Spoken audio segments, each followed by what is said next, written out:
Berita selanjutnya, pemirsa, sebanyak 180 keluarga penerima manfaat atau KPM di Kota Bogor mendapat pelatihan keterampilan tata boga dari Dinas Sosial Kota Bogor pada Kamis 23 Oktober. Untuk memacu kemandirian ekonomi keluarga, melalui program Berkarya Melangkah untuk Mandiri, pemerintah daerah berharap peserta dapat beralih dari penerima bantuan sosial menjadi pelaku usaha baru di bidang kuliner. Dinas Sosial Kota Bogor melatih 180 keluarga penerima manfaat dalam bidang keterampilan tata boga pada Kamis 23 Oktober.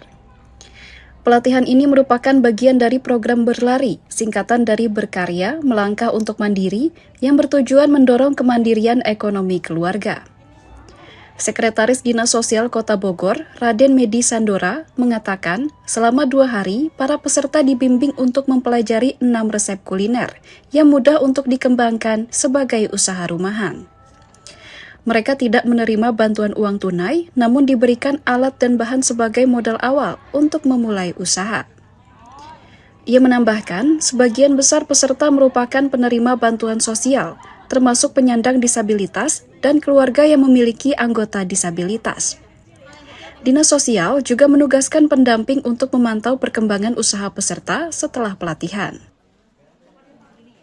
Ada 180 orang, jadi selama 2 hari mereka dilatih, diberikan 6 resep, kemudian diberikan bahan dan alat yang sebagai modal pertama untuk mereka nanti berusaha.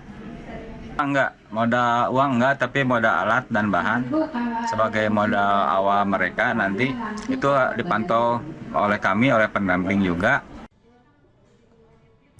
Medi mengatakan melalui program ini, pemerintah Kota Bogor berharap para penerima manfaat dapat bertransformasi dari penerima bantuan menjadi pelaku usaha mandiri, serta berkontribusi dalam peningkatan ekonomi keluarga mereka.